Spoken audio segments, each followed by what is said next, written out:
Hello, my name is Daniel Macias, and this is my pitch presentation for my working title, The Horror Photo Shoot. So what does a player do? The player is given an old-timey camera and a flashlight, and must use these to defend themselves from and take pictures of ghosts. And where they would do that would obviously be inside of creepy buildings. Here we can see a good example. We have missing windows, broken windows.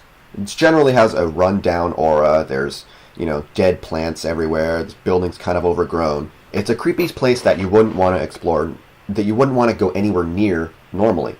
But of course, this is where ghosts are, so this is where you have to explore.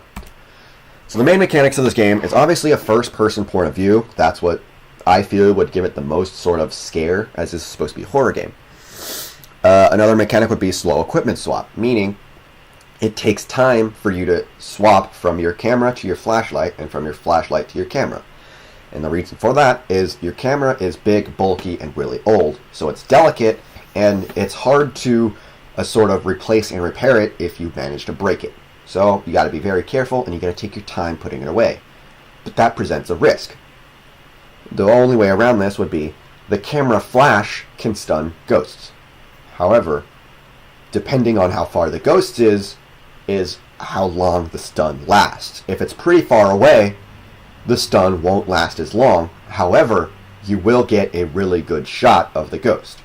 If the ghost is really close, the stun will last longer, but the shot that you take is going to be very blurry and very out of focus and hard to tell what exactly it is you're looking at.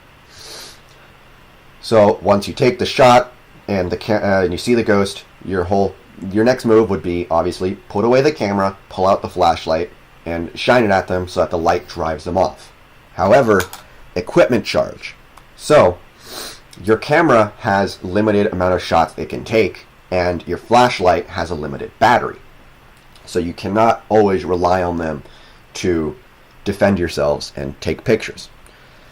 So the other two obviously would be running or hiding. So running makes noise. Sure, you can run pretty quickly, but you have all this equipment on you, it's going to bounce against you, it's going to make a lot of noise as you're running away. But your other alternative is stealth. So you can hide behind, you can hide inside of objects like an old dresser, and you can generally break line of sight from this ghost, and it will start to look for you. After a while, it will head around to other parts of the map and look for you.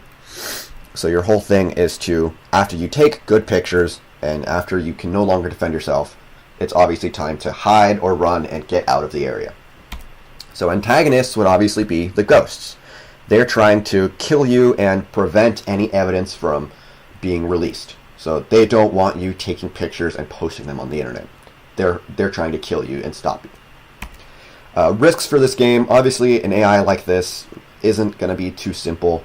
It's going to have to hide away from you at first when you're trying to find it and collect evidence, and then afterwards, once you have the more evidence you collect, the more harder it's going to try and kill you. Similar games, the other similar game I can find was Fatal Frame. The only difference being in this game, your camera can sort of collect and pacify these ghosts, where in this game, in my game, your camera can only take pictures, and after that, and once you run out of your charges on your equipment, you're sort of defenseless and have nothing else but to run away. And that is the end of my presentation, and I thank you all very much for watching, and have an absolutely wonderful day.